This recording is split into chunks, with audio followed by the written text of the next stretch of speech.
કેમ છો વિદ્યાર્થી મિત્રો? આપણે ચેપ્ટર નંબર 4ની શરૂઆત કરી દીધી હતી અને ચેપ્ટર નંબર 4ની અંદર આપણે આના પહેલાંના વિડીયો લેક્ચરની અંદર ચર્ચા કરી લીધી હતી ચેપ્ટર 4ના પ્રસ્તાવનાની, તેમજ અદિશ અને સદિશ રાશિઓની ચર્ચા કરી હતી, સદિશોના પ્રકારની ચર્ચા કરી હતી, કેટલા પ્રકારના સદિશો આવે, સદિશો કેવી રીતે દોરી શકાય, તે બધી માહિતી આપણે ચર્ચા કરી હતી। જો એ વિડીયો લેક્ચર તમારો જોવાનો બાકી હોય તો અહીંયા ઉપર આઈ બટનમાં એની લિંક આપી દઈશ, તો મહેરબાની કરીને એ પહેલા વિડીયો લેક્ચર જોઈ લો, બરાબર છે। પછી આપણે આ વિડીયો લેક્ચરની શરૂઆત કરીએ। તો આ વિડીયો લેક્ચરની અંદર આપણે ચર્ચા કરવાના છે 4.3 વાસ્તવિક સંખ્યા વડે સદિશોનો ગુણાકાર, બરાબર। એક આ મુદ્દો ચર્ચા થશે। સદિશોનો સરવાળા અને બાદબાકી માટે આપણે આલેખની રીત ચર્ચા કરીશું, સદિશોનું વિભાજન કરીશું અને સદિશોના સરવાળાની બેઝિક રીત આપણે જોઈશું, બરાબર છે। હવે આ જે બાકીના જે અમુક ટોપિક છે કે પ્રવેગી ગતિના સમીકરણો અને દ્વિપ્રમાણમાં સાપેક્ષ વેગ, તો આ ચેપ્ટર નંબર 3 જેવા છે। તો આ અત્યારે તમને 4.8 અને 4.9 તમને હોમવર્કમાં આપી દઈશ અને પછીથી કરાવીશ, બરાબર। એના પછી આપણે ડાયરેક્ટ 4.10 અને 4.11 કરીશું, એટલે ચેપ્ટર આપણું પૂરું થશે। 4.1 4.2ની ચર્ચા કરી લીધી છે, 4.3 4.4 4.5 4.6, બરાબર છે। આ જેને શક્ય હશે તો 4.7, તો આટલા ટોપિકો આપણે આ લેક્ચરની અંદર આવરી લઈશું। અને 4.8 અને 4.9 જે છે એ તમે ચેપ્ટર નંબર 3ની જે થિયરી છે એના બેઝ પર સમજી શકો છો। જો નહીં ખ્યાલ આવે તો આપણે પછીથી કરાવી દઈશું। એના પછી ખૂબ જ આઈએમપી જે ટોપિક છે પ્રક્ષિપ્ત ગતિ અને નિયમિત વર્તુળાકાર ગતિ, આ ખાસ કરવાનું, આ બેમાંથી કોઈ એક થિયરી દર વખતે એક્ઝામમાં આવે જ છે। હવે આપણે શરૂ કરીએ સદિશોનો સરવાળો અને વાસ્તવિક સંખ્યા વડે સદિશોનો ગુણાકાર 4.3। આ બધી વસ્તુ આપણે જોઈ ગયા છે, બરાબર છે, આના પહેલાંના વિડીયો। હવે અહીંયાથી આપણે શરૂઆત કરીએ વાસ્તવિક સંખ્યા વડે સદિશોનો ગુણાકાર। હવે એને સમજતા પહેલાં આપણે એક એક લાઇનને સમજીએ। કોઈ સદિશ એનો ધન સંખ્યા લેમડા સાથે ગુણાકાર કરતાં મળતા સદિશનું મૂલ્ય લેમડા ગણું થાય છે, પરંતુ તેની દિશા એની દિશામાં હોય છે। હવે કહેવાનો મતલબ શું છે તમને, કે તમે આ એક સદિશ વિચારો, બરાબર। આ સદિશનું નામ તમે આપી દો એ, આ સદિશ શું છે એ। હવે આ સદિશની સાથે તમે કોઈ અદિશ રાશિનો ગુણાકાર કરો। અદિશ રાશિ શું છે? લેમડા। આ લેમડા શું છે? કોઈ અદિશ રાશિ એટલે કોઈ સંખ્યા છે, એવું વિચારી લો, કોઈ સંખ્યા છે। તો આ જે સંખ્યા તમે એને સદિશ સાથે ગુણાકાર કરશો તો એટલા ગણો તમારો સદિશ થઈ જશે। હવે સમજો, આપણે એવું વિચારીએ કે આ સંખ્યા લેમડાની કિંમત સમજી લઈએ કે 5 છે। લેમડાની કિંમત કેટલી છે? આપણે 5 વિચારીએ, અને આ સદિશ સમજો કે 1 એકમનો છે। આ સદિશની લંબાઈ કેટલી છે? મૂલ્ય એનું 1 એકમ છે અને દિશાની આ તરફ છે, બરાબર છે। હવે જ્યારે એને 5 વડે એટલે કે લેમડા વડે ગુણવામાં આવે, અને લેમડાની કિંમત કેટલી આપણે રાખેલી છે? 5, તો આ સદિશ તમારો કેટલા ગણો થઈ જાય? 5 ગણો થઈ જાય। એટલે આ જે તમારો નવો સદિશ બને લેમડા ઇન્ટુ એ, આ જે સદિશ છે આ સદિશ કરતાં કેટલા ગણો થઈ જાય? 5, કેમ કે લેમડાની કિંમત કેટલી છે? 5, પરંતુ એની દિશા જે દેખાય છે એ આ સદિશની દિશા અને આ સદિશની દિશા, બંને સદિશની દિશા કેવી હશે? એક સમાન હશે। કહેવાનો મતલબ ખબર પડી? જો લેમડાનું મૂલ્ય ધન હોય એટલે એનો કહેવાનો મતલબ લેમડા ઇઝ ગ્રેટર દેન 0 હોય તો લેમડાની જેટલી વેલ્યુ હોય એટલા ગણો તમારો સદિશ થઈ જશે। એ જ મુદ્દો તમને બીજામાં કહે છે, લેમડા ઇઝ ગ્રેટર દેન 0 હોય તો લેમડા ઇન્ટુ એ, આમ લેમડા ધન સંખ્યા હોય તો નવો સદિશ મૂળ સદિશની દિશામાં જ રહે છે। જો ધન હોય તો દિશા એક સમાન રહે છે, આ સદિશ અને આ સદિશની દિશા એટલા ગણો ખાલી સદિશ થઈ જાય। હવે વિચારીએ કે જે આ કિંમત છે આપણી લેમડા, એ લેમડાની કિંમત આપણે માઇનસ વિચારી લઈએ કે સમજો આ -5 હોય તો શું થાય? આ સદિશ જે છે ને તો 5 ગણો તો થાય જ, પરંતુ તેની જે દિશા છે તે બદલાઈ જાય। સદિશ આવો હતો, સમજો આ સદિશ આપણો જૂનો સદિશ એ છે, એને જો આપણે લેમડા વડે ગુણીએ અને લેમડાની કિંમત આપણે શું રાખીએ? -5, તો આપણે જે નવો સદિશ બને તે આવો બને। જો એને લેમડાની કિંમત જો આપણે +5 રાખીએ તો નવો સદિશ આપણને આ પ્રકારનો બને। ખ્યાલ આવે છે? તો જો ઋણ સદિશ એટલે કે લેમડાની વેલ્યુ જો ઋણ હોય તો સદિશની દિશા ઉલટાઈ જાય, અને જો લેમડાની મૂલ્ય ધન હોય તો સદિશની દિશા એ જ દિશામાં હોય અને એટલા ગણો થઈ જાય. ખ્યાલ આવે છે?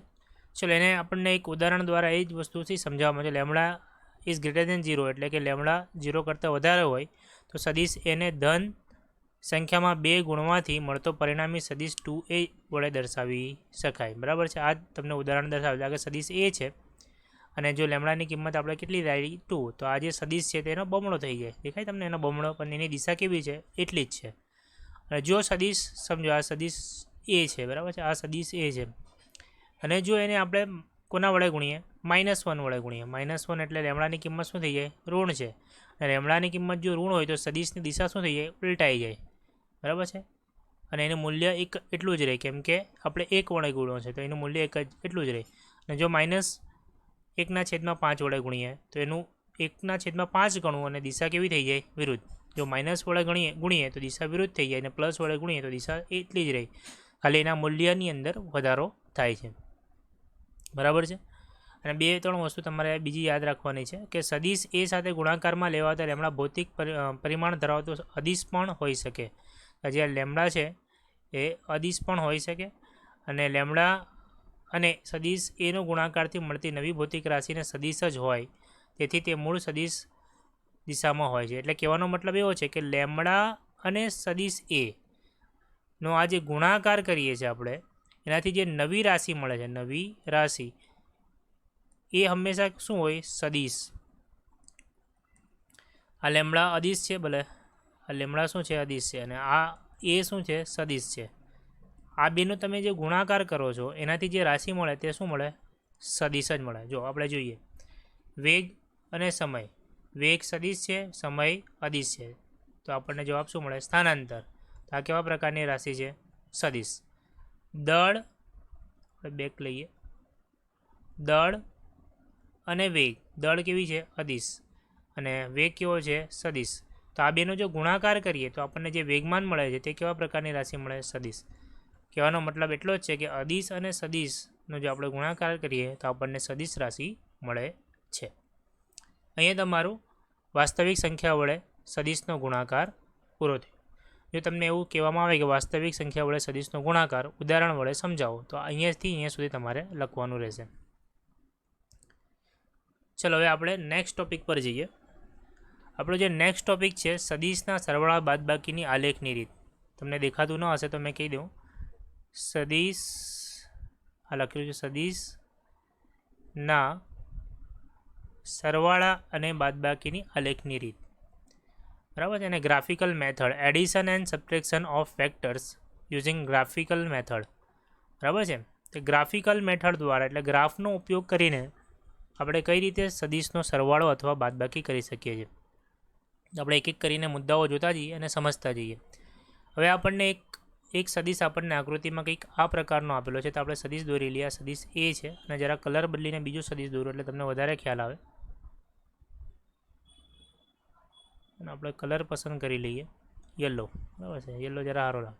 આ સદિશ એ છે અને એક તમને સદિશ બી આપવામાં આવેલો છે. આ બે સદિશો તમને આપવામાં આવેલા છે. આ સદિશ છે તમારો બી. હવે આપણને શું કહે છે? આકૃતિ એમાં, એટલે આ તમારા પાસે આકૃતિ એ છે. આકૃતિ એમાં દર્શાવ્યા પ્રમાણે એક સમતલમાં રહેલા બે સદિશો સદિશ એ અને સદિશ બી છે. આ સદિશ એ છે અને આ સદિશ બી છે.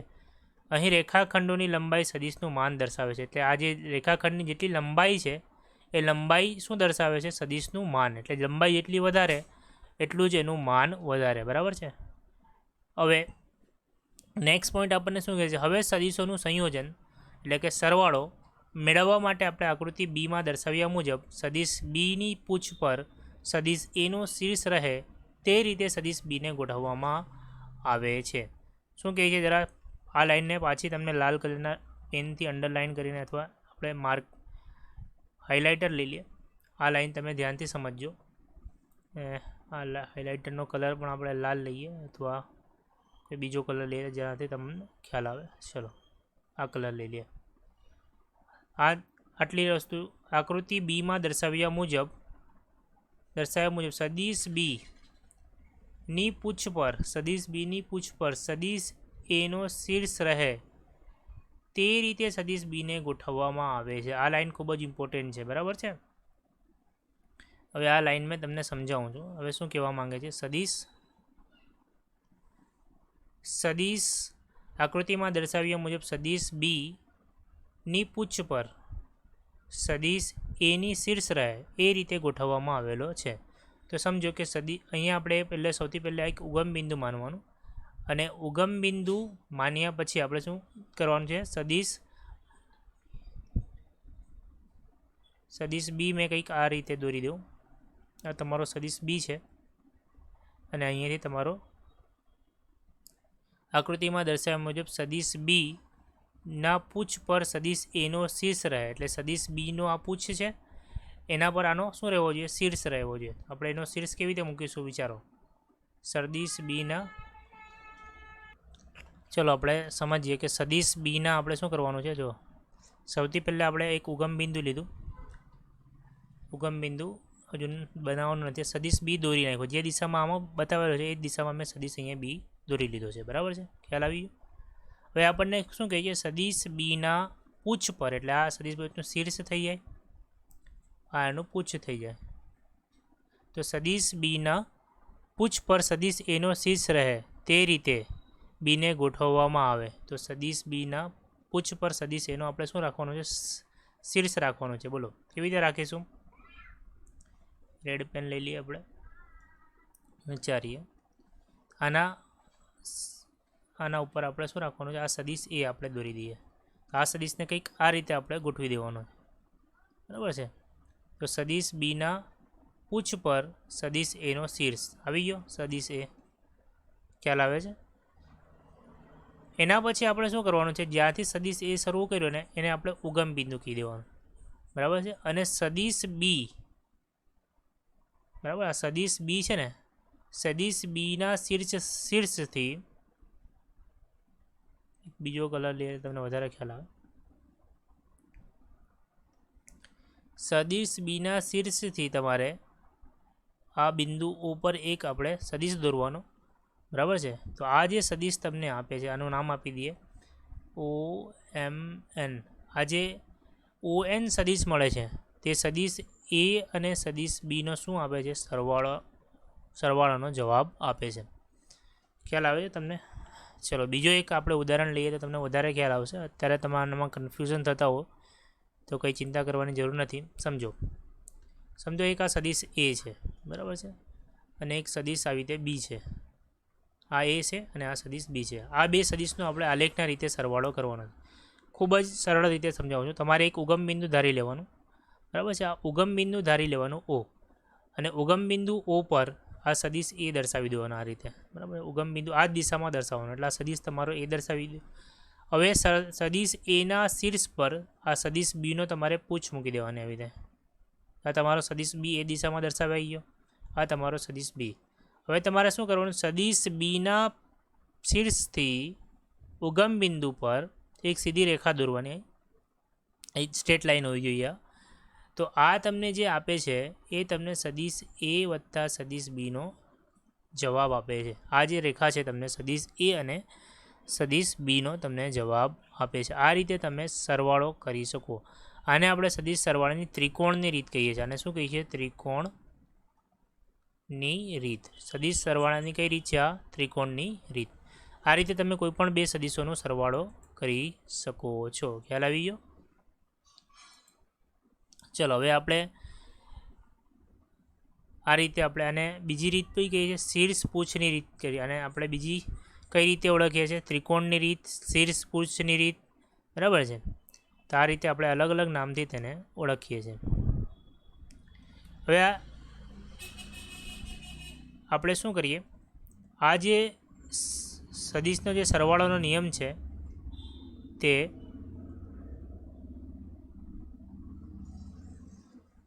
ક્રમના નિયમનું પાલન કરે છે. ક્રમનો નિયમ એટલે શું? સદિશના સરવાળાનો આ જે રીત છે ત્રિકોણની રીત, એ ક્રમના નિયમનું પાલન કરે છે. ક્રમનો નિયમ એટલે શું? ક્રમનો નિયમ એટલે સદિશ એ વત્તા બી કરો, બરાબર. સદિશ એ વત્તા બી કરો અથવા સદિશ બી વત્તા એ કરો, બંનેનો જવાબ એક સમાન આવે છે, બરાબર છે. એ ક્રમના નિયમ તો એ ક્રમનો નિયમ આપણે સાબિત કઈ રીતે કરીશું કે એ વત્તા બી અથવા બી વત્તા એ બંને એક સમાન હોય. એને સાબિત કરવા માટે તમને એક નીચે આની સામે જે એક આકૃતિ આપવામાં આવેલી છે કે તમે સમજો કે આ સદિશ એ છે અને આ સદિશ બી છે, બરાબર છે. આ રીતે બે સદિશો છે, સદિશ એ સદિશ બી. હવે આપણે એ વત્તા બી કરીએ. સૌથી પહેલાં શું કરીએ? એ વત્તા બી. તો એ વત્તા બી કરવા માટે તમારે સૌથી પહેલાં ઉગમ બિંદુ વિચારવું પડે. એ ઉગમ બિંદુ પર આ સદિશ એ દોરી દેવાનો. આ દોરાયું સદિશ એ, ખ્યાલ આવે છે. હવે સદિશ એના શીર્ષ પર આપણે શું કરવાનું? સદિશ બીનું પૂછ મૂકી દેવાની. આ સદિશ બી દોરાઈ જાય તમારો, બરાબર છે. આ તમારો સદિશ બી. હવે તમારે સદિશ બીના શીર્ષથી ઉગમ બિંદુ પર એક રેખા દોરવાની. તો આ તમને એ વત્તા બીનું મૂલ્ય આપશે. ચલો, આ તમને શું મળી ગયું? એ વત્તા બી મળી ગયું. હવે બી વત્તા એ કરવું હોય તો સૌથી પહેલાં સદિશ બી દોરો. ઉગમ બિંદુ પર શું કરો તમે? સદિશ બી દોરો, બરાબર. ઉગમ બિંદુ આને લઈ લો અને અહીંયા સદિશ બી દોરો. હવે તમે સદિશ બીના શીર્ષ પર સદિશ એની પૂછ મૂકો. સદિશ એ કઈ બાજુ છે? આ સદિશ એ છે. તો તમે આવી રીતે આની પૂછ આવી રીતે મૂકશો, બરાબર. આ સદિશ એ થઈ જશે. હવે સદિશ એથી તમે આના ઉપર મૂકશો તો શું મળશે? એ તમને જવાબ મળશે બી વત્તા એ. તમે જોઈ શકો છો કે આનું મૂલ્ય અને આનું મૂલ્ય અને દિશા એક જ છે. જો આની દિશા પણ આમ છે, આ સદિશની બી દિશા એમ જ છે. એટલે તમે કહીશો કે એ વત્તા બી અથવા તો બી વત્તા એ બંને શું છે? એક સમાન છે, ક્રમના નિયમનું પાલન કરે છે. ખ્યાલ આવે છે તમને? ચલો, એના પછી છે આ સદિશના સરવાળાનો નિયમ એ સંયોજનના નિયમનું પણ પાલન કરે છે. તો સંયોજનનો નિયમ શું છે તે આપણે એક વખત લખી લઈએ તો તમને ખ્યાલ આવશે.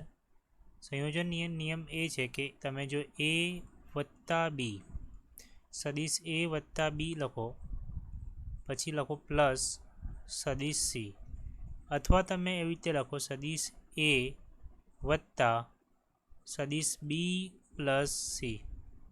તો આ બંને રીતે તમે લખી શકો. તો સદિશનો જે સરવાળો છે એ સંયોજનના નિયમનું પાલન કરે છે. જ્યારે આપણે એને આકૃતિ દ્વારા સાબિત કરીએ તો સમજો સૌથી પહેલાં આપણે એક સદિશ આ રીતે દોરીશું. આ સદિશનું નામ આપણે આપી દઈએ એ. ઓકે. એ સદિશના શીર્ષ પર એક બીજું સદિશ આપણે દોરીશું. એ સદિશનું નામ આપણે આપી દઈએ સદિશ બી. અને સદિશ છે એટલે ઉપર તીરની નિશાની વડે આપણે દર્શાવવું પડે, બરાબર. આગળની થિયરીમાં આપણે જોઈએ. હવે જો સદિશ એ અને બી વચ્ચે આ રીતે જો આપણે દોરીએ તો આ આપણને કોનું મૂલ્ય આપે? સદિશ એ પ્લસ સદિશ બી, બરાબર છે. આ જે રેખા છે આપણને કોનું મૂલ્ય આપે? સદિશ એ વત્તા બી. અને જો અહીંયાથી આપણે એક બીજો સદિશ આપણે દોરીએ બીથી આ બાજુ, બરાબર છે. તો આ સદિશ જો સી હોય, આ સદિશ સી હોય તો આ એ પ્લસ બી, તો આ જે રેખા અહીંયા તમે દોરો એ કોનું મૂલ્ય આપે? એ તમને આપે એ વત્તા બી. આ જે સદિશ તમને આપશે એ કોનું મૂલ્ય આપશે? એ પ્લસ બી, અને એના સાથે આ શું આવી જાય છે? સી. ખ્યાલ આવે છે? અને અહીંયાથી જો તમે એક લાઈન દોરો, જરા કલર બદલી લઈએ એટલે તમને ખ્યાલ આવશે.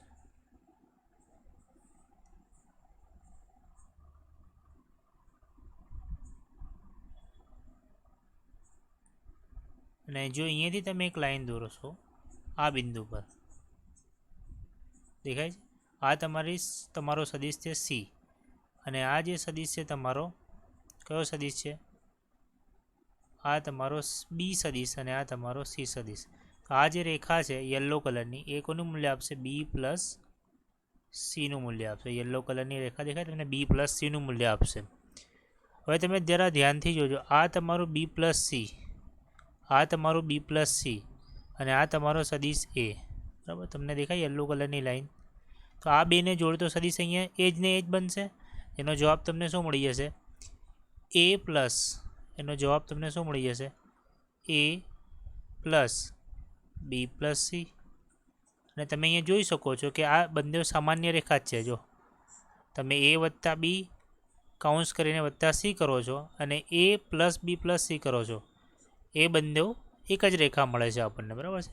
કેમ કે આ સદીશ, આ જે યલો કલરની લાઈન બને છે એ તમને એ પ્લસ બી પ્લસ સીનું મૂલ્ય આપે છે, અને જે આ રેડ કલરની લાઈન તમને દેખાય છે, આ રેડ કલરની એટલે એ પ્લસ બી, અને આ સી, આ લાઈન અને આ લાઈન એ તમને કોનું મૂલ્ય આપે છે? એ વત્તા બી વત્તા સીનું મૂલ્ય આપે છે. આ રીતે તમે સાબિત કરી શકો ગ્રાફિકલી કે સદીશનો સરવાળો એ સંયોજનના નિયમને અનુસરે છે. અહીંયા સુધી તમને ખ્યાલ આવી ગયો હશે, મને આશા છે, બરાબર છે. હવે આપણે આગળ વધીએ. નેક્સ્ટ ટોપિક પર આપણે આવીએ છીએ શૂન્ય સદીશો, બરાબર છે. એક્ઝામમાં તમને આના પર પૂછાય છે વારે ઘડીએ કે શૂન્ય સદીશો કોને કહેવામાં આવે છે, શૂન્ય સદીશ શું છે. તો આપણે સમજી લઈએ શૂન્ય સદીશ વિશે, જરા માહિતી મેળવી લઈએ. બે સમાન મૂલ્યના સદીશો અને પરસ્પર વિરુદ્ધ દિશાના સદીશોનો સરવાળો કરતાં મળતા સદીશને શૂન્ય સદીશ કહે છે. સમજો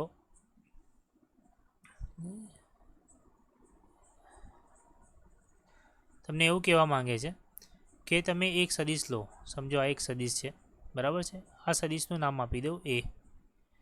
તો બે સમાન મૂલ્યના અને પરસ્પર વિરુદ્ધ દિશામાં સદીશોનો સરવાળો, અને એટલા જ મૂલ્યોનો એક બીજો સદીશ લઈએ, પરંતુ તેની જે દિશા છે આપણે શું રાખીએ? એના કરતાં વિરુદ્ધ. તો આ જે સદીશ આપણને મળશે એ સદીશ એ હશે, પરંતુ એની દિશા કેવી હશે? વિરોધ હશે. એવા બે સદીશોનો આપણે શું કરવાનો છે? સરવાળો કરવાનો છે. એટલે સદીશ એ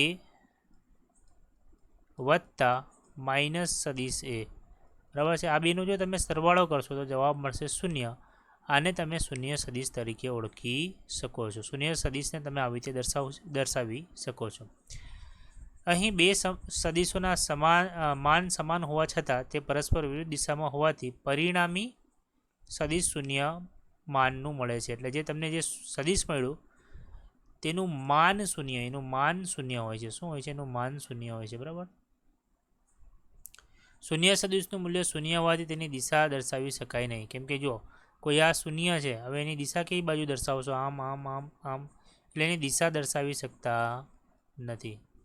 હવે એની દિશા આપણે દર્શાવી શકતા નથી.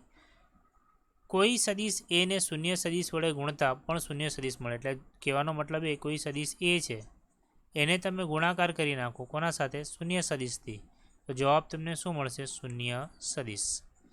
આટલી વખત તો તમને શૂન્ય સદીશ વિશે એકદમ ક્લિયર હશે. એક્ઝામમાં પૂછાય છે શૂન્ય સદીશ વિશેની માહિતીઓ, એટલે તમે યાદ રાખજો. હવે આપણે આવીએ શૂન્ય સદીશના ગુણધર્મો. તો શૂન્ય સદીશના અમુક ગુણધર્મો છે કે સમજો કોઈ સદીશ એ છે, એમાં તો જ તમે શૂન્ય સદીશ ઉમેરશો તો તમને તેને તે સદીશ મળી જશે. જેવી રીતે શૂન્ય કોઈ સંખ્યામાં તમે ઉમેરો 1 વત્તા 0, તો જવાબ શું આવે? 1. એવી રીતે કોઈ સદીશની અંદર તમે જો શૂન્ય સદીશ ઉમેરશો તો તમારો જવાબ શું આવી જશે? તેને તે જ સદીશ આવી જશે. હવે કોઈ સદીશની અંદર, એટલે શૂન્ય સદીશની અંદર તમે કોઈક અચળ સંખ્યા વડે એટલે કે લેમડા વડે ગુણશો તો તમારો જવાબ આવી જશે શૂન્ય સદીશ. જે રીતે તમે 1 વડે 1 ને 0 વડે કોઈ પણ સંખ્યાને તમે 0 વડે ગુણો તો જવાબ તમારો શું આવી જાય છે? 0. એ જ રીતે અથવા તમે શૂન્યને કોઈ સદીશ વડે ગુણો તો તમને જે જવાબ મળે છે તે શૂન્ય સદીશ મળે છે. આ 3 ગુણધર્મો તમારે યાદ રાખવાના છે. કોના માટે? શૂન્ય સદીશ માટે. ખ્યાલ આવી ગયો? હવે આપણને શું કહે છે? શૂન્ય સદીશ કઈ રીતે ક્યારે આપણે બતાવવું પડે? તો આકૃતિમાં દર્શાવ્યા પ્રમાણે સમતલમાં સ્થાન સદીશ અને સ્થાનાંતર સદીશ વિચાર કરો. જો આ તમને આકૃતિ દેખાય છે, આમાં જે આકૃતિ છે આ તમારા માટે સ્થાન સદીશ છે. બિંદુ પીનું સ્થાન દર્શાવે છે, અને આ બિંદુ પી ડેશનું સ્થાન દર્શાવે છે, અને આ જે વચ્ચે તમને રેખા દેખાય એને કહેવાય સ્થાનાંતર સદીશ. આપણે આગળ ચર્ચા કરેલી. હવે આપણને શું કહે છે? આકૃતિમાં દર્શાવ્યા પ્રમાણે સમતલમાં સ્થાન સદીશ અને સ્થાનાંતર સદીશની વિચારણા કરો. ટી સમયે કોઈ બિંદુ પી પાસે છે. જો ટી સમયે જો બિંદુ છે ક્યાં છે? પી પાસે છે. આ બિંદુ પાસે છે, બરાબર છે.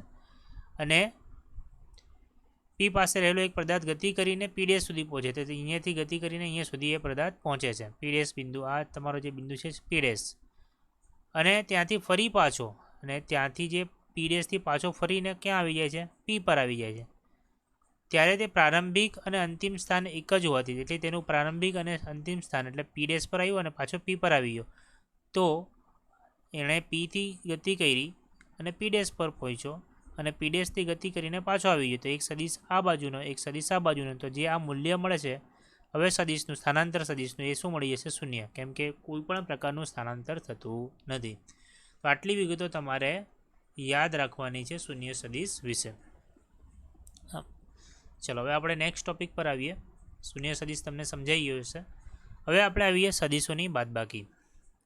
સદીશોની બાદબાકી સદીશોના સરવાળા સ્વરૂપે આપણે વ્યાખ્યાયિત કરી શકીએ. એટલે સદીશોની સરવાળો જો તમને આવડી જાય, જે આપણે સમજી ગયા છે, તો તમારે સદીશોની બાદબાકી પણ કરતા આવડી જશે. સમજો, એક સદીશ આ છે અને એક સદીશ આ છે, એનો સરવાળો તમે કઈ રીતે કરો છો? કે આપણે એક ઉગમ બિંદુ ધારીએ અને એક સદીશ એ દોરી નાખીએ, એ જ લંબાઈનો આપણે સદીશ દોરી રહ્યો, બરાબર છે? તો એના પછી આના શીર્ષ પર આપણે બીજો સદીશ છે એની પૂછ મૂકી દેતા હતા આવી રીતે, અને આ સદીશ બી દોરી દેતા હતા, બરાબર છે? આટલી તમને માહિતી છે. પછી આપણે શું કરતા હતા કે આ સદીશની આના પરથી આપણે એક તીર દોરતા હતા, અને આ આપણને શું મૂલ્ય આપતું હતું? એ પ્લસ બીનું મૂલ્ય આપતું હતું, બરાબર છે?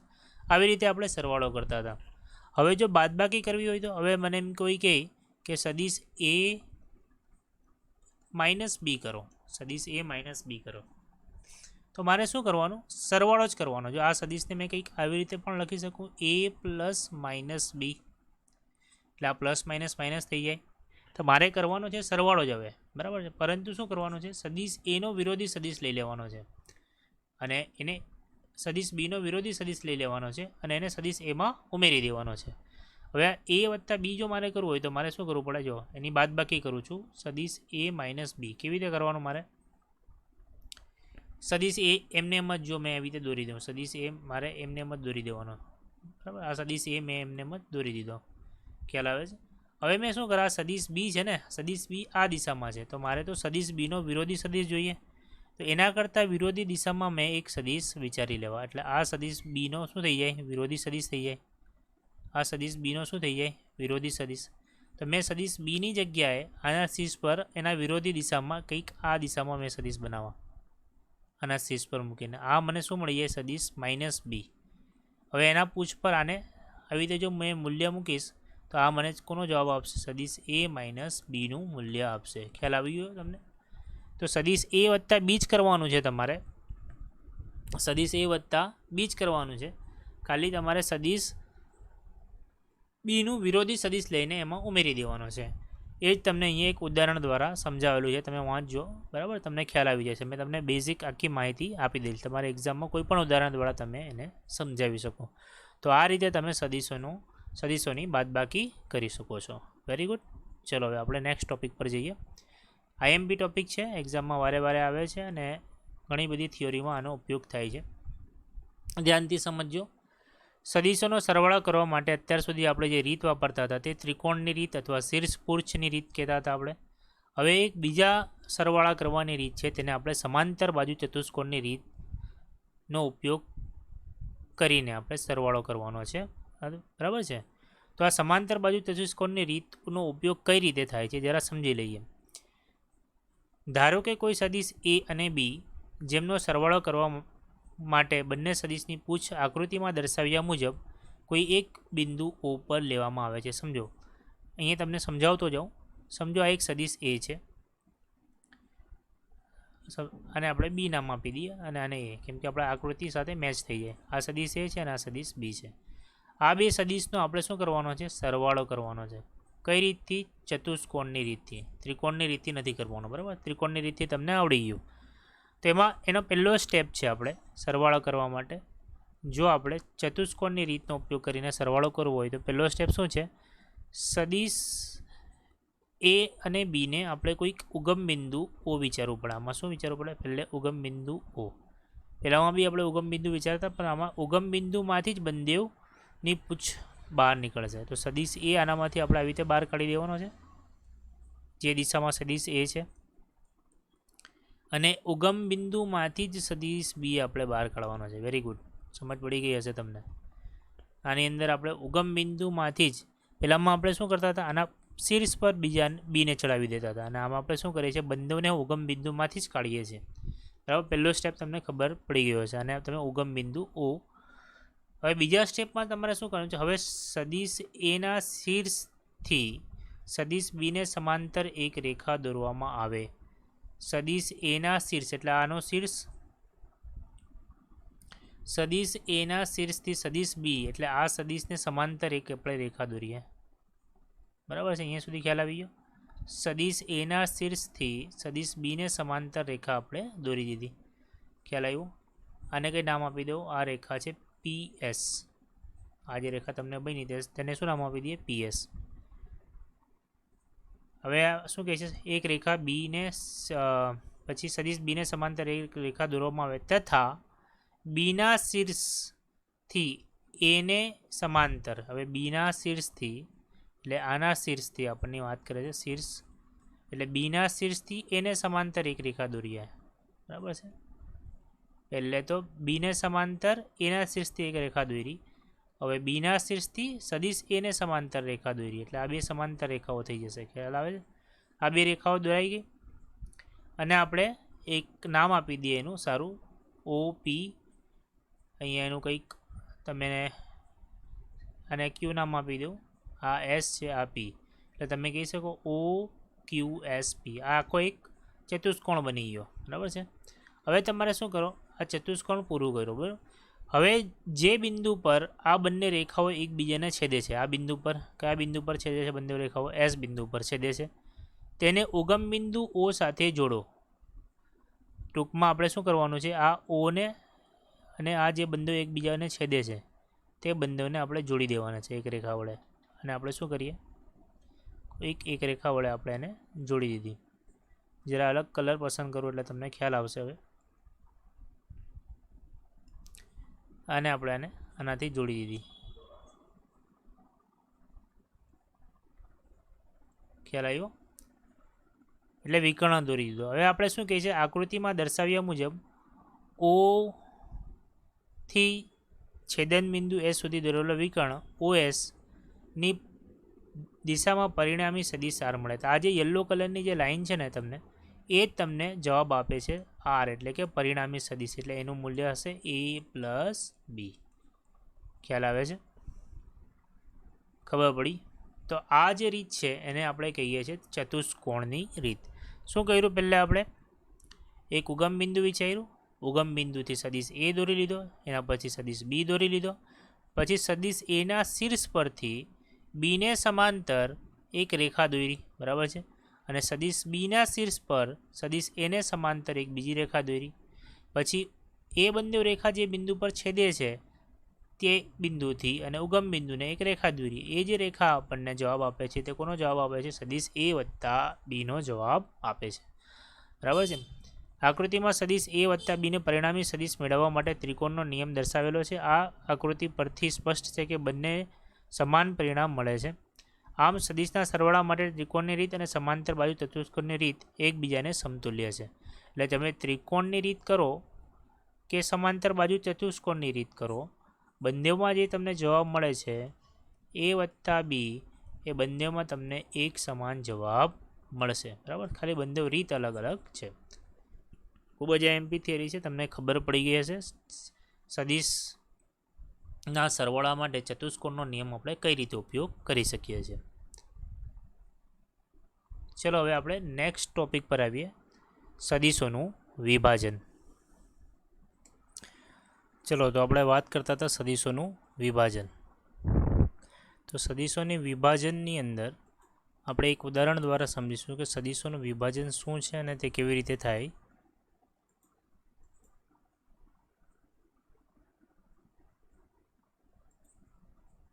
ચલો આપણે એક સદિશ અહીંયા બે વિચારેલા છે. એક સદિશનું નામ છે સદિશ A, એને આપણે સ્મોલ a વડે દર્શાવીએ છીએ. અને એક બીજો સદિશ તમને કંઈક આ દિશામાં દર્શાવવામાં આવેલો છે, એ સદિશ છે B. એ જ સમતલમાં એક કેપિટલ A નામનો સદિશ છે. એ સમતલમાં આપણને એક કેપિટલ A નામનો સદિશ છે. બરાબર છે, કેપિટલ A નામનો સદિશ છે. આ સદિશના જે પૂછ છે એને નામ આપી દઈએ O, અને આ જે સદિશ છે એના શીર્ષને આપણે નામ આપી દઈએ P. હવે આપણે સાબિત એવું કરવાનું છે કે આ જે કેપિટલ A સદિશ છે એના જ બે ઘટકો સદિશ એ અને બી છે. તો આપણે શું કરીશું, સૌથી પહેલે સ્ટેપ બાય સ્ટેપ આપણે જોઈ લઈએ, પછી આકૃતિમાં જેવી રીતે આપેલું છે તેવી રીતે જ આપણે સમજી લઈએ આખી થિયરી. તો આ સદિશ કેપિટલ એ સદિશ છે ને એના જ બે ભાગ છે ને. તો આપણે શું કરીએ, સૌથી પહેલે તો એક ઉગમ બિંદુ વિચારીએ. ઉગમ બિંદુ પર આપણે આ સદિશ દોરી લઈએ. બરાબર છે. કયો સદિશ? કેપિટલ એ. અને આ કેપિટલ એ સદિશના બે પોઈન્ટ એટલે આ એનું પૂછ થઈ જાય, આ એનું શીર્ષ. હવે આપણે શું કરીએ, સદિશ એના પૂછ પર, સદિશ એના પૂછ પર સ્મોલ એ દિશામાં એક સદિશ દોરીએ. સદિશ એના પૂછ પર સ્મોલ એ દિશામાં એક સદિશ આપણે દોરીએ છીએ. સ્મોલ એ દિશામાં આપણે એક સદિશ દોરી દીધો. બરાબર છે, ખ્યાલ આવે? સ્મોલ એ દિશામાં આપણે એક સદિશ દોર્યો. હવે આ સ્મોલ એ દિશામાંનો જે સદિશ છે ને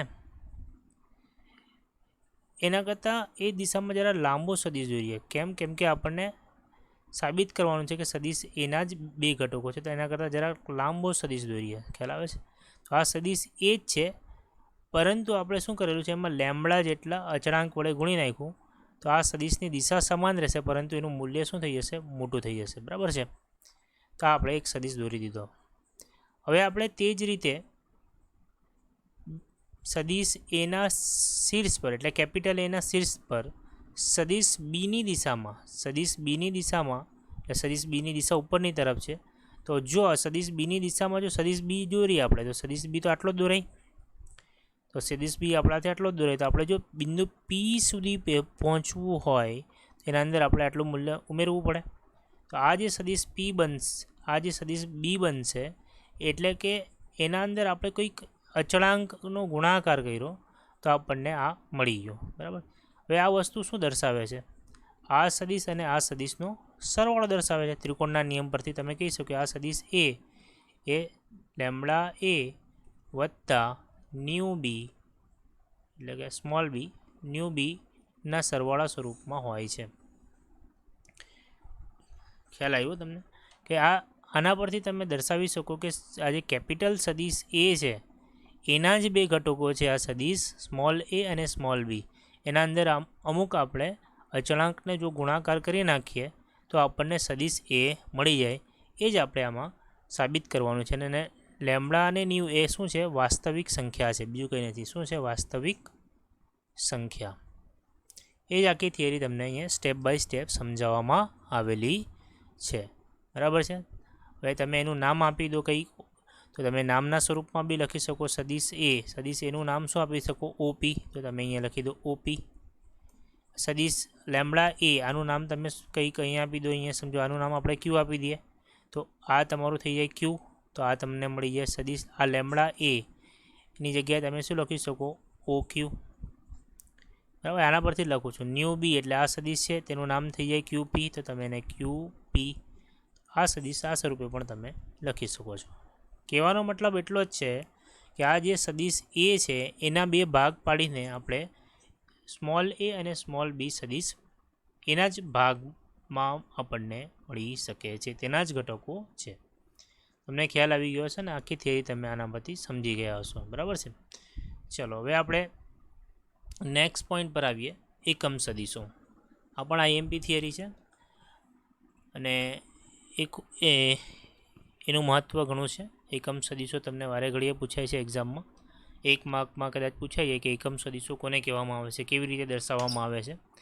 તો અહીંયા સુધી તમારે આ જે તમને એકમ સદિશની થિયરી દેખાય અહીંયાથી શરૂઆત કરવાની અને અહીંયા તમારી પૂરી થઈ જાય. તો સમજીએ એકમ સદિશ શું છે સ્ટેપ બાય સ્ટેપ. એકમ સદિશ એક એવો સદિશ છે જેનું માપ 1 એકમ હોય. એટલે એક સદિશ હોય તેનું માન એટલે એનું માન 1 એકમ હોય. કેટલું હોય? 1 એકમ. જે સદિશનું માન 1 એકમ હોય તેને આપણે શું કહીએ? એકમ સદિશ. તે ચોક્કસ દિશાનું નિર્દેશન, તેનું કાર્ય શું છે? તેનું કાર્ય છે દિશા દર્શાવવાનું. તો તમને એક્ઝામમાં એવું પૂછે કે દિશાના નિર્દેશન માટે કયા સદિશનો ઉપયોગ કરવામાં આવે છે? તમે કહી શકો દિશાનું નિર્દેશન કરવા માટે એકમ સદિશનો ઉપયોગ કરવામાં આવે છે. એકમ સદિશનો પોતે જ કોઈ એકમ હોતો નથી. બરાબર છે. એકમ હોતો નથી. એકમ સદિશનો કોઈ એકમ હોતો નથી, બરાબર છે. તે પરિમાણ રહિત છે. પરિમાણ એટલે MLT સ્વરૂપમાં આપણે જે લખતા હતા એનું પરિમાણ, એટલે કોઈ પરિમાણ નથી, એનું કોઈ પરિમાણ નથી. પરિમાણ રહિત છે, તે એકમ રહિત છે અને તે દિશાનું નિર્દેશન કરે છે અને તેનું મૂલ્ય એક એકમ હોય. આ બધી જે લક્ષણો ધરાવતા હોય એને આપણે એકમ સદિશ કહીએ. હવે તમે આ આકૃતિમાં જોઈ શકો છો કે જો તમારે એક્સ અક્ષની દિશામાં એકમ સદિશ દર્શાવવો હોય તો તેને તમે આઈ વડે દર્શાવો અને એના ઉપર કંઈક આ ત્રિકોણ જેવી નિશાની બનાવો છો. આ ત્રિકોણ જેવી નિશાની છે તેને તમે કેપ નામથી ઓળખો, અને શું કહેવાય? કેપ. જો તમારે જે દિશામાં દિશા દર્શાવવી હોય તો તમારે જે કેપ એટલે કે વાય અક્ષ દર્શાવવું હોય તો તમારે જે કેપ વડે દર્શાવવું પડે, અને જો તમારે ઝેડ અક્ષની દિશા દર્શાવવી હોય તો તમારે કે કેપ વડે દર્શાવવી પડે. તો આ બધા આઈ જે કે તમને દેખાય છે તે એકમ સદિશ છે અને તેના ઉપર આપણે કેપની નિશાની, અથવા તમે કેપની નિશાની ન દર્શાવવા માંગતા હોય તો તમે એને જરાક ડાર્ક અક્ષરથી લખી શકો તો પણ ચાલે, પણ મોટે ભાગે આપણે કેપનો ઉપયોગ કરીએ છીએ, બરાબર છે. એકમ સદિશને રજૂ કરવા માટે તમે કોઈ પણ સદિશ છે એનો જો તમારે એકમ સદિશ રજૂ કરવો હોય તો એ સદિશનું મૂલ્ય અને આપણે એને એન કેપ વડે, એકમ સદિશને આપણે એન કેપ વડે આવી રીતે દર્શાવીએ છીએ, બરાબર છે. તો તમે એના પરથી એન કેપ એટલે એનો એકમ સદિશ દર્શાવો તો તમે એના પછી તમે સૂત્ર લખી શકો, એ સદિશ ભાગ્યા સદિશનું મૂલ્ય. એના પરથી તમે એકમ સદિશ કોઈ પણ દિશા દર્શાવવી હોય તમારે કોઈ પણ સદિશની તો તમે એકમ સદિશનો ઉપયોગ કરી શકો છો. તો એકમ સદિશ એટલે તે સદિશ સ્વરૂપે લખવાનું અને એ સદિશનું માન, તો તમને એ શું બતાવે છે? એકમ સદિશ, બરાબર. તો જો તમારે બીનો એકમ સદિશ દર્શાવો તો તમારે શું કરવાનું? બી સદિશ અને છેદમાં બી સદિશનું માન, તો તમે આ જે દર્શાવે છે તે બીનો એકમ સદિશ દર્શાવે છે.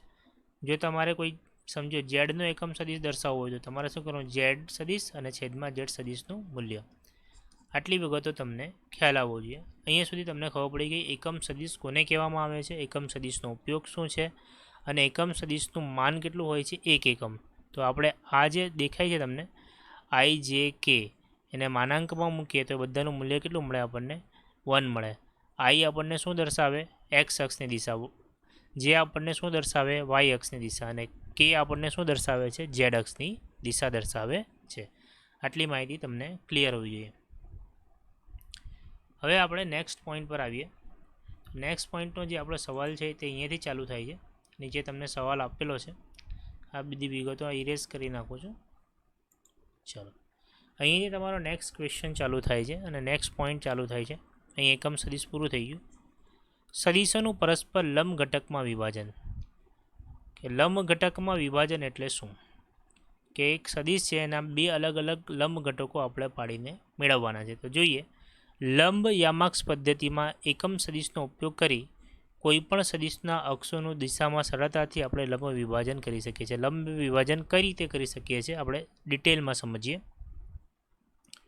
સમજો કે તમને એક સદિશ એ આપવામાં આવેલો છે. જો અહીંયાથી ચાલુ કરીએ, કોઈ સદિશ એ એકમ સદિશ એને એકમ સદિશ આઈ અને જેના ઘટકોમાં વિભાજિત કરી શકાય છે. સમજો કોઈ એક સદિશ છે, તમારે આવી રીતે સદિશ દોરી દેવાનો. મેં આ ડિટેલમાં લખેલું છે, મેં તમને સરળ ભાષામાં સમજાવું કે આ સદિશ એ છે, બરાબર છે. આ સદિશ એ છે. આ સદિશનું જો તમારે વિભાજન કરવું હોય તો તમારે એને એક્સ અને વાય અક્ષમાં વિભાજન કરવું પડે. સૌથી પહેલાં એને તમારે આવી રીતે ઉગમ બિંદુ એક વિચારવાનું અને ઉગમ બિંદુ કહી દેવાનું અને એક્સ અને વાય અક્ષ આવી રીતે બનાવી દેવાની, બરાબર. એને એકદમ તમને શોર્ટમાં સમજાવું છું. એક્સ અને વાય અક્ષ બનાવવાની. આ તમારી એક્સ અક્ષ થઈ ગઈ, આ તમારી વાય અક્ષ થઈ ગઈ. હવે તમારે જો એના ઘટકો બતાવવા છે તો આ સદિશ એને શીર્ષ પરથી લંબ દોરો એક્સ અક્ષ પર, બરાબર છે. અને સદિશ એના જ શીર્ષ પરથી લંબ દોરો વાય અક્ષ પર, બરાબર છે. તો સદિશ એનાથી આપણે જો લંબ દોરીએ એક્સ પર અને સદિશ એના શીર્ષ પરથી જો લંબ દોરીએ આપણે વાય એક્સિસ પર, આવી રીતે આપણે બે લંબ દોરી દીધા. ખ્યાલ આવે છે? આપણે શું કર્યા? આવી રીતે બે લંબ દોરી દીધા. હવે આ એક્સ અક્ષ પરનો જે લંબ છે એને આપણે A1 વડે દર્શાવીએ. શું કરીએ? સદિશ A1 વડે દર્શાવીએ અને વાય અક્ષ પરના લંબને આપણે સદિશ A2 વડે દર્શાવીએ. તો આ જે એક્સ અક્ષ પર જે ઘટક મળે છે એને આપણે એક્સ અક્ષ છે એટલે શું કોના વડે દર્શાવવાનું? આઈ કેપ વડે. અને આ જે ઘટક A2 બને છે એને આપણે AY, એનું મૂલ્ય AY છે અને એની દિશા શું દર્શાવે છે? વાય અક્ષ છે એટલે જે વડે દર્શાવવાનું. તો આ જે ઘટકો પડ્યા એને આપણે આ જે ઘટકો આપણને મળ્યા તે સદિશ એના ઘટકો છે. તો સદિશ એના જો ઘટકો હોય તો આપણને ખબર છે કે આ સમાંતર બાજુ ચતુષ્કોણ જેવું બની ગયું. તો એ આપણે શું લખી શકીએ? AXI વત્તા AYJ. એકદમ શોર્ટમાં તમને સમજાવી દીધું, બરાબર છે. આ રીતે તમે સદિશોનું વિભાજન કરી શકો છો. ખ્યાલ આવે છે તમને? ખબર પડે છે? તમે બીજી રીતે બી એનું વિભાજન કરી શકો. સમજો, જો સાઇન કોસ થીટામાં જો તમારે વિભાજન કરવું હોય, ધ્યાનથી સમજજો. આપણે જવાબ અહીંયા સુધી લખવાનો છે. જે તમને સવાલ કીધો એનો જવાબ અહીંયા સુધી છે. હવે આપણે જો સાઇન કોસ થીટામાં એનું વિભાજન કરવું હોય તો સમજો આ સદિશ આપણે આવી રીતે દોરી દીધો. આ તમારો સદિશ થઈ જાય. જરા રેખા લાંબી દોરાઈ ગઈ તો આપણે આને પણ ટૂંકી કરી લઈએ.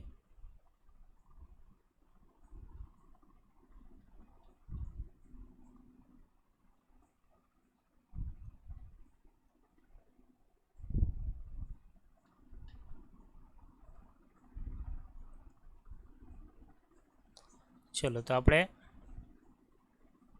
એક સદિશ આવી રીતે દોરી લઈએ, બરાબર છે. આ સદિશનું માન આપણે એ આપી દઈએ. હવે આપણે શું કરવાનું? એ સદિશ એથી એક્સ અક્ષ પર આપણે એક લંબ દોરી દઈએ. આ એક્સ અક્ષ છે અને આ આપણે વાય અક્ષ છે. તે જ રીતે સદિશ એના શીર્ષ પરથી આપણે વાય અક્ષ પર લંબ દોરી દીધા, બરાબર છે. હવે આપણે શું કરીએ? અહીંયા જો આપણે થીટા ખૂણો વિચારીએ, આપણે અહીંયા શું વિચારીએ? થીટા ખૂણો. અહીંયા જો થીટા ખૂણો વિચારીએ તો આ એક આપણે નામ આપી દઉં. આ બિંદુ થઈ જાય O, આ M અને આ N. આપણે કોઈ પણ નામ આપી દઈએ છીએ, બરાબર છે. હવે આપણે શું કરીએ કે આ જે ત્રિકોણ બન્યો, ત્રિકોણ સમજો આ S આપી દઈએ એનું નામ. ચલો, ત્રિકોણ OSM તમને દેખાય? ત્રિકોણ OSM માં જો આપણે સાઇન થીટા લગાવીએ, શું લગાવીએ? Sine theta. સાઇન થીટા એટલે આ સાઇન થીટા સામેની બાજુ છેદમાં કર્ણ. સાઇન થીટામાં આપણે શું લખી શકીએ? સામેની બાજુ. સામેની બાજુ શું છે આપણા માટે? SM. અને કર્ણ આપણા માટે છે OS. SM ના છેદમાં OS. OS તમને દેખાય છે? આ OS, આ છે તમારું OS. આ OS કોનું મૂલ્ય આપે છે? સદિશ એનું. તમે એવી રીતે લખી શકો sine theta is equal two SM ના છેદમાં A. એ જ છે ને? ઓકે. હવે SM તમે દેખાય છે તમને? આ SM, આ SM ON ને સમાંતર છે. SM કોને સમાંતર છે? SM એ ON ને સમાંતર છે. તો તમે SM ની જગ્યા પર બીજું શું લખી શકો? ON.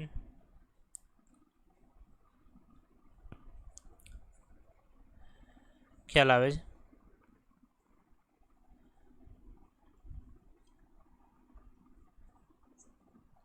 હવે આપણે શું કરીએ? આ જે સદિશ આપણે નીચે મેળવેલો છે, આ જે એ સદિશ, એનું મૂલ્ય જ આપણે લખીએ છીએ. એનું મૂલ્ય, આ સદિશનું આ આપણે શું લખવાનું છે? મૂલ્ય લખવાનું છે. તો આને પેલી બાજુ લઈ જઈએ તો ON બરાબર તમે શું લખી શકો? સદિશ એ નું મૂલ્ય સાઇન થીટા, બરાબર છે. એટલે આ જે ON છે એ કયો ઘટક થઈ જાય? સદિશ એ સાઇન થીટા. જો સાઇન થીટાના સ્વરૂપમાં તમારે જો દર્શાવવું હોય તો આ ON આ રીતે દર્શાવી શકો, બરાબર છે. ખ્યાલ આવે છે તમને? જો તમારે એવી રીતે જો OM દર્શાવવું હોય તો અહીંયા તમે કોસ થીટા લો. કોસ થીટા, કોસ થીટા એટલે પાસેની બાજુ. પાસેની બાજુ એટલે OM, બરાબર છે. આની પાસેની બાજુ એટલે OM થઈ જાય અને એના છેદમાં કર્ણ એટલે એનું મૂલ્ય, સદિશ એનું મૂલ્ય આપણે દર્શાવવું પડે. હવે તમે OM બરાબર શું લખી શકો? OM બરાબર સદિશ એ નું મૂલ્ય કોસ થીટા. એટલે આ જે ભાગ છે સદિશ એનું મૂલ્ય અને કોસ થીટા વડે દર્શાવાય, બરાબર છે. આવી રીતે બે રીતે તમે દર્શાવી શકો, એ એક્સ આઈના સ્વરૂપમાં દર્શાવો અથવા તમે એ સાઇન થીટા એ કોસ થીટાના સ્વરૂપમાં દર્શાવો, બંને રીતે દર્શાવી શકો. ખ્યાલ આવે છે તમને? તો તમે સદીશ એને પાછું સરવાળાના સ્વરૂપમાં લખો, જેવી રીતે અહીંયા આપણે સરવાળાના સ્વરૂપે લખ્યું, તો આનો ઘટક એક આ થઈ જાય અને આ બીજો ઘટક, બંનેનો સરવાળો કરી તો સદીશ એ મળે. તમે એવી રીતે લખી શકો, સદીશ એ નું મૂલ્ય સાઇન થીટા પ્લસ સદીશ એ નું મૂલ્ય કોસ થીટા. આના જે આપણે ઘટકો બનાવ્યા છે એ અને બી, એટલે કે આ OM અને ON જે ઘટકો છે એનો સરવાળો જ તમને આ સદીશ એ આપે છે, તો તમે આવી રીતે લખી શકો. ખ્યાલ આવે છે? હવે આપણે એનામાં શું કરીએ, આ જે આપણા માટે શું બતાવે છે એક્સ અને આ તમારા માટે વાય, આ તમારા માટે વાય બતાવે છે અને આ તમારા માટે એક્સ એક્સિસનું મૂલ્ય બતાવે છે. તો તમે સદીશને કંઈક આ રીતે પણ લખી શકો, A is equal to A x, એટલે આની જગ્યા પર તમે શું લખી શકો, એ એક્સ, અને જે આપણે અહીંયા લખેલું જ છે, બરાબર છે, આના જેવું સમીકરણ છે. ખ્યાલ આવી ગયો તમને આ કેવી રીતે લખવામાં આવે છે? બરાબર છે, આટલી ડિટેલ તમને ખબર પડી ગઈ હશે. અને મેં જરા રફ કરી નાખું છું. ચલો, હવે આપણે અહીંયા સુધી બધી વસ્તુઓ સમજી લીધી છે. સદીશનું આપણે વિભાજન કઈ રીતે કરીએ છીએ, એ એક્સ આઈ અને એક્સ જે કેપમાં, અને એને કોસ થીટા અને સાઇન થીટા સ્વરૂપમાં પણ આપણે કઈ રીતે લખીએ છીએ, આ વિગત પણ તમને ખબર પડી ગઈ છે. આની સાબિતી પણ આપણે આપી દીધી છે. ચલો, આ બધી વિગતો તમે વાંચી લેજો. હવે જરા આપણે કોસ સાઇન થીટામાં જે સ્વરૂપમાં મેળવેલું છે એને વિસ્તારથી એના સમીકરણના સ્વરૂપમાં આપણે જરા રજૂ કરી દઈએ. ચલો, આપણે જે ચર્ચા કરતા હતા નીચેની વાત, કે કોઈ એક સમતલમાં સદીશ આ જે છે, અહીંયાથી જે ક્વેશ્ચન તમને પૂછવાય છે, એક દ્વિપરિમાણમાં સદીશના ઘટકો જણાવો અને તેના પરથી સદીશનું મૂલ્ય અને તેની દિશા મેળવવા માટે જરૂરી સમીકરણ મેળવો. જો એ પૂછવામાં આવે તો તમારે જવાબ અહીંયાથી શરૂઆત કરવાની. અત્યાર સુધી આપણે જોઈ ગયા કે સદીશને આપણે બે રીતથી દર્શાવી શકીએ. પહેલી રીત છે A is equal to A cos theta I cap વત્તા A sine theta J cap, આ આપણે મેળવ્યું, બરાબર છે. એક રીત આ છે. અને એના પહેલાં આપણે બીજી રીત જોઈ, તે સદીશ એને આપણે દર્શાવી શકીએ એ એક્સ આઈ વત્તા એ વાય જે, આ રીતે બંને દર્શાવી શકીએ સમીકરણ 2. હવે જો સમીકરણ નંબર 1 અને 2ને જો તમે સરખાવી નાખો તો તમને એવું લાગશે કે એ એક્સની જે કિંમત તમને મળશે એ કોસ થીટા મળશે, બરાબર છે, અને એ વાયની જે કિંમત છે એ તમને મળશે એ સાઇન થીટા, બરાબર છે. હવે આપણે શું કરીએ, એનું મૂલ્ય જો તમારે શોધવું હોય તો આપણે શું કરીએ કે એ એક્સ, આજે આપણને એક્સ મળે છે અને એ વાય મળે છે, એ એક્સનો સ્ક્વેર વત્તા આપણે કરીએ એ વાયનો સ્ક્વેર, બરાબર છે. તો આપણને શું મળશે જરા ધ્યાનથી સમજજો. આનું મૂલ્ય આપણે મૂકી દઈએ આ બાજુ, એટલે મળશે એ સ્ક્વેર કોસ થીટાનો સ્ક્વેર વત્તા આની વેલ્યુ મૂકીએ તો આપણે એ સ્ક્વેર સાઇન સ્ક્વેર થીટાનો સ્ક્વેર. હવે આમાંથી એ સ્ક્વેરને જો આપણે કોમન કાઢી લઈએ તો અંદર બચે પ્લસ છે, તો આપણે પ્લસ આવી રીતે બી લખીશું. ચલો, cos square theta plus sine square theta આટલું મળે આપણને, અને કોસ સ્ક્વેર થીટા વત્તા સાઇન સ્ક્વેર થીટા એનું મૂલ્ય શું આવે 1. 10માં આપણે ભણી ગયા. તો તમે અહીંયા લખી શકો એ એક્સ સ્ક્વેર વત્તા a y square is equal to a square. તો એ એક્સ સ્ક્વેર વત્તા a y square is equal to a square. તમે જો એની કિંમત મેળવવા માંગતા હોય તો તમે વર્ગમૂળ કરી નાખો એ એક્સ સ્ક્વેર વત્તા એ વાય સ્ક્વેર. આ ખૂબ જ આઈએમપી સૂત્ર છે, ખૂબ જ આઈએમપી, કેમ કે આના પરથી ઘણા બધા દાખલાઓ આપણે કરવાના છે, ઘણી બધી વિગતો તમારે સમજવાની છે. આ જે સૂત્ર આપણને મળ્યું છે સમીકરણ નંબર 1, તમારે ખૂબ જ યાદ રાખવાનું છે. આનો ઉપયોગ જ્યારે આપણે એક એક્ઝામ્પલ કરીશું ત્યારે તમને ખબર પડશે, બરાબર છે. કે કોઈ એનું મૂલ્ય તમને કહી દે શોધવા, અને એ એક્સ અને એ વાયની કિંમત તમને આપી દે ઘટકોની. સમજો, જો તમને સદીશ એનું મૂલ્ય કહી દે અને તમારે એ એક્સ અને એ વાયની જો કિંમત તમને આપી દે, તો તમે આ સૂત્રનો ઉપયોગ કરીને સદીશ એનું મૂલ્ય મેળવી શકો છો, બરાબર છે. અને બીજી વસ્તુ, જો તમારે થીટા ખૂણો શોધવો હોય, આ જો થીટા ખૂણો શોધવો હોય એના માટે સૂત્ર યાદ રાખવાનું છે કે ટેન થીટા. ટેન થીટા એટલે શું થાય? સામેની બાજુ છેદમાં પાસેની બાજુ. જો તમે આવી રીતે ત્રિકોણ બનાવો તો આ તમારી સામેની બાજુ થઈ જાય, અને સામેની બાજુ કઈ છે? એ એક્સ. આના માટે સોરી, અહીંયા તમારો એ વાય છે અને આ તમારો એ એક્સ છે, બરાબર છે. આ એક્સ અક્ષ છે, આ એ એક્સ થઈ જાય, આ તમારો એ વાય.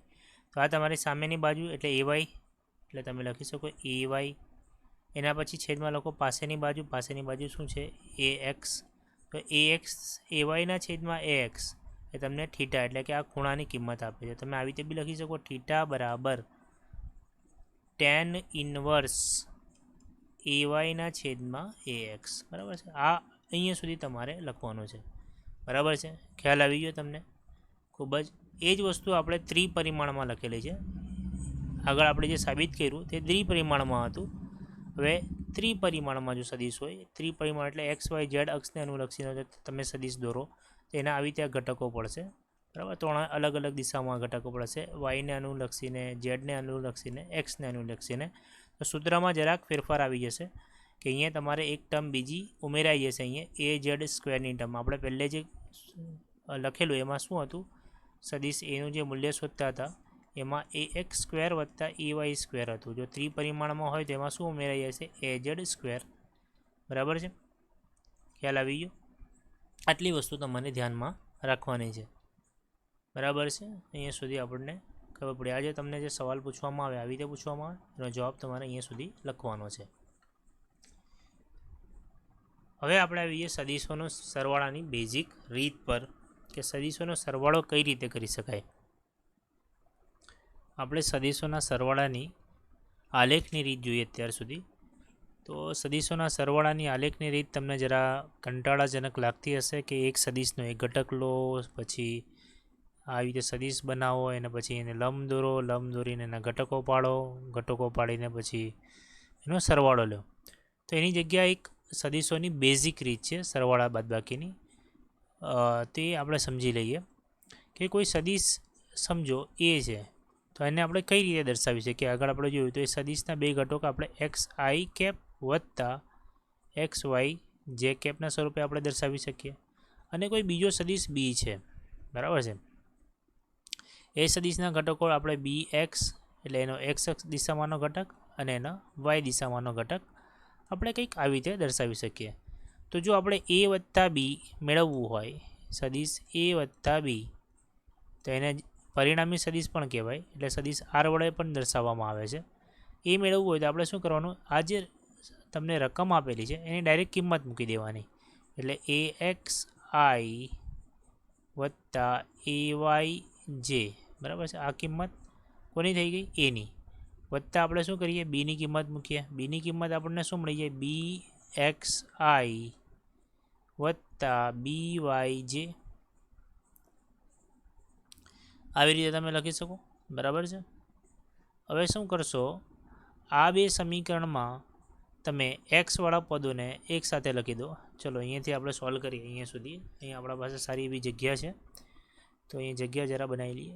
એ પ્લસ બી આખું પદ પાછું લખું છું, સદીશ આર, અને તમે લખશો એને એ એક્સ આઈ વત્તા એ વાય જે. એને જ સમીકરણ અહીંયા લખું છું પાછું, કે એક જ લાઈનમાં તમને ખબર પડી જાય. બી એક્સ આઈ વત્તા બી વાય જે. આવી રીતે તમે લખી શકો. હવે આમાં શું કહેવું છું મેં? એ એક્સ એટલે આઈવાળા પદોને આપણે કાઉન્સ છોડીને ભેગા કરી દઈએ. તો આ કાઉન્સ છોડીએ અને આઈવાળા પદોને આપણે ભેગા કરીએ. તો એ એક્સ વત્તા બી એક્સ આવી રીતે લખી શકીએ આપણે, અને આઈ કોમન કાઢીને 12 વત્તા આપણે અહીંયા શું લખી શકીએ? પાઈવાળા પદોને, તો એ વાય વત્તા બી વાય, અને જે આપણે શું કરી લઈએ? 12 કાઢી લઈએ. આપણે આ સમીકરણને કાઉન્સ છોડીને આવી રીતે લખી શકીએ, બરાબર છે. આ તમને શું દર્શાવે સદિશ આર. હવે એ એક્સ અને બી એક્સ જે સરવાળો છે એ તો પરિણામી સદિશ છે, તો તમે આને પરિણામી સદિશ આરના સ્વરૂપે દર્શાવી શકો. પરિણામી સદિશ આરનો એક્સ ઘટક થઈ જાય, અને આ જે છે તે પરિણામી સદિશનો વાય ઘટક થઈ જાય. તો તમે આવી રીતે દર્શાવી શકો, બરાબર છે. ખ્યાલ આવે છે. આર સદિશ is equal to R x I વત્તા આર વાય જે. ખ્યાલ આવે છે. એટલે તમે અહીંયા લખી શકો r x is equal to A x વત્તા બી એક્સ, અને r y is equal to a y વત્તા બી વાય.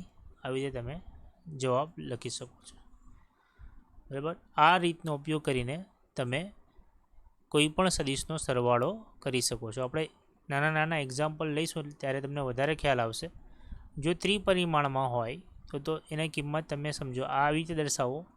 એ એક્સ આઈ કોઈ સદિશ ત્રિપરિમાણમાં હોય તો એને તમે આવી રીતે દર્શાવો. એ એક્સ આઈ એ વાય જે વત્તા એ ઝેડ કે, બરાબર. એવી રીતે જો કોઈ બીજો સદિશ બી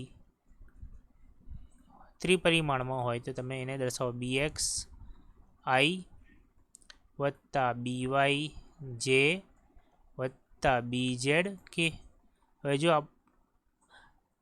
ત્રીજો એક સદિશ ચલો આ બે સદિશ ત્રિપરિમાણમાં છે, તો એનો જો સરવાળો તમારે કરવો હોય, સમજો તમારે સદિશ એ વત્તા બી લખવું હોય, એટલે એનું પરિણામી સદિશ શું મળે આપણને આર.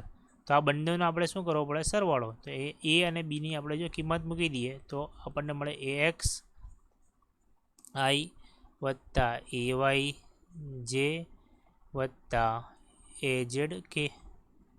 આ કોની કિંમત થઈ ગઈ એની, વત્તા આપણે શું લખવાનું નીચે બી એક્સ આઈ વત્તા બી વાય જે વત્તા બી ઝેડ કે. આવી રીતે લખાય. હવે આપણે શું કરીએ એક્સવાળા પદોને વાયવાળા પદોને અને ઝેડવાળા પદોને ભેગા કરી દઈએ તો આપણને શું મળશે. અહીંયા મળશે એ એક્સ વત્તા બી એક્સ, અને કોમન નીકળી જશે અહીંયા આઈ. અહીંયા કોમન નીકળી જશે એ વાય વત્તા એ બી વાય, અને અંદર બહાર નીકળી જશે જે. એ જ રીતે સરવાળો થશે, અને અંદરથી આપણે એ ઝેડ વત્તા બી ઝેડ, અને બહાર નીકળી જશે કે કેપ. હવે આની જગ્યાએ તમે આર એક્સ લખી શકો, આની જગ્યાએ તમે આર વાય લખી શકો, અને આની જગ્યાએ તમે આર ઝેડ લખી શકો. તો તમે આ સદિશ આવી રીતે દર્શાવી શકો. સદિશ આર એક્સ આઈ વત્તા આર વાય જે, બરાબર છે, વત્તા આર ઝેડ કે. તો આ રીતે તમે સદિશોનો સરવાળો કરી શકો. આ તમારી થિયરી હતી. તમને વધારે જ્યારે ખબર પડશે જ્યારે આપણે એક નાનો એક્ઝામ્પલ લઈશું. ચલો અહીંયા એક એક્ઝામ્પલ લઈને તમને સમજાવી જ દઉં તો તમને વધારે ખ્યાલ આવી જાય. સમજો, કોઈ સદિશ છે 3i કેપ વત્તા 5j કેપ અને 6k કેપ. આ એક સદિશ છે. આ સદિશનું નામ આપી દીધું સદિશ એ.